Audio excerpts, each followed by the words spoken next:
How's it going, Damien?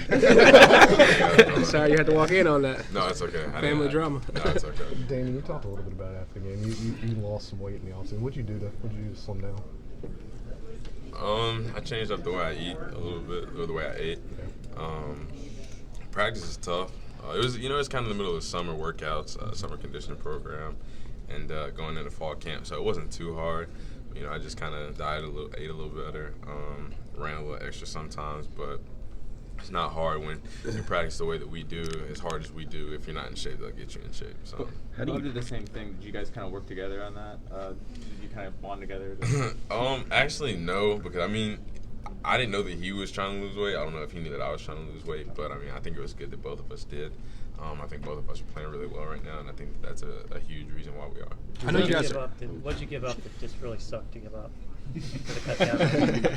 Oh, honey buns. I love honey buns. I haven't had one in months since probably like June or July, and it hurts to talk about. I know you guys like rotating the carries among the running backs, but when you feel like you're getting hot, are you ever like, all right, coach, maybe one or two more? That's not my job as a player. To I guess you would say asked to stay in. I'm not in that position of authority. Coach Saban, whatever he thinks is best for the team, he's going to do that, as well as Coach Dable. So, that's part of our job as players, is to trust in the process and to trust in the thought process of the coaches and whatever they see. They maybe see something that we don't, and maybe on a run we didn't look as good as we did on our first carry or second carry, and we want to get a guy in there that's fresh, that hasn't gotten a carry in a while, so he can kind of speed up the tempo of the game. So our job as players is just do what we're told, and we don't ever ask questions because that's not our job. Is that something though that when you're out there trying to make runs, you're all thinking about, hey, let me get a little bit extra, let me make the extra effort here to show the coaches, I can be reliable, I can be that guy for them? I guess you could say that. The way I look at it is on every run you want to make the most of the opportunity, because like I said, you never know when somebody else is going to come in with fresh legs. So anytime you get the ball, you want to do the most that you can, not only for yourself but for the team. You want to gain the most yards, get as close to the end zone, make the offense as efficient, and just allow the offense to have positive plays. So it's more about fighting for production, not necessarily to show anything to the coaches. I think that they have a pretty good idea of what we can do, but I think it's just for the production of the offense. Can you be successful? Sorry. When you see you're averaging 8.5 yards per carry, what's the first thing that comes to mind?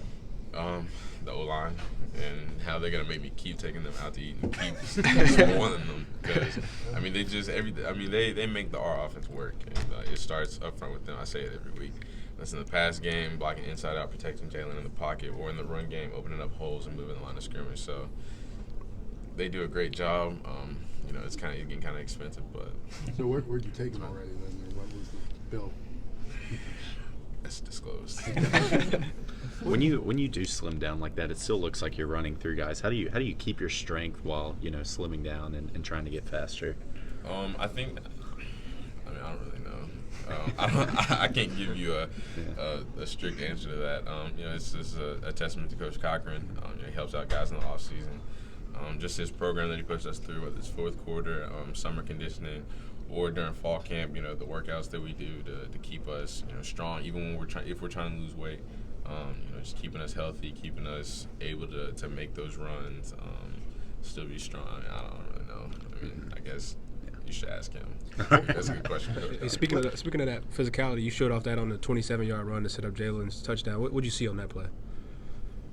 It was another play that was blocked really well, and once I got to the second level, you're always gonna have people to deal. You can't block everybody, so they had a stacked box most of the game, and they had a lot of people coming down to support the run, and you just have to make a play, and that was a play where I was able to break a couple tackles, but like I said, it wouldn't have got started if the O-line hadn't done a great job at the beginning of the play, setting the line of scrimmage and opening up the hole, and then after that it was just kind of like just trying to make a play, and it was one of those high effort plays, one of those high motor plays that you talk about. And I didn't think that just because people were hitting me that I should have been tackled. I think that sometimes people think that just because somebody's trying to tackle you that you have to get tackled. That's not necessarily true. As a running back, do you like those kind of plays where you get to kind of break through people, or do you like the kind of ones where you can just jet away? Whatever run helps put us in the best position of the offense is what works for me. It doesn't really matter breaking tackles or just a untouched run, whatever it takes to make this offense productive. That's what we'll take. Have you covered kickoffs in your career? What's that? Have you been on kickoff coverage with? No. Yeah.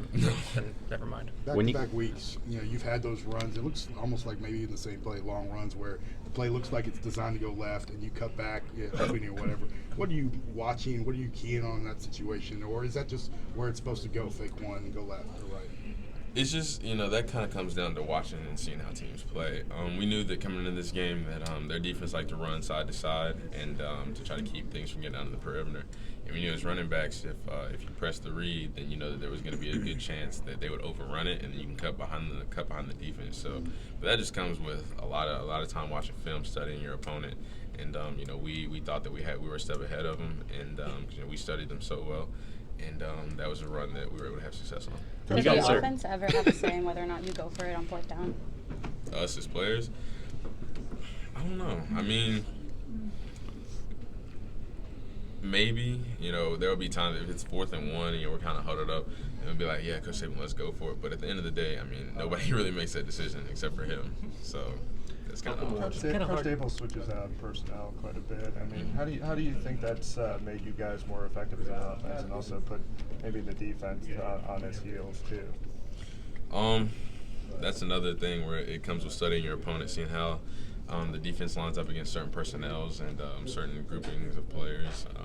That's Coach Dable's job. I don't really get into that with the whole personnel thing because most of the time, the running backs stay the same, but it's with the receivers, tight ends, things like that. So, Coach Dable does a great job of putting us in the best position to win, whether it's calling plays or substituting personnel. So, really glad to have him as our offensive coordinator. It's kind of hard to learn a lot from it and grow from a 66-3 win, but did that game, can y'all grow from that game? Saban teach y'all some lessons, the leaders teach y'all some lessons? I think games like that are more important to our team as far as our future than, those big blowout wins, just because, you play in a hostile environment like that on the road against a great SEC team, things don't always go your way and you're faced with a lot of adversity.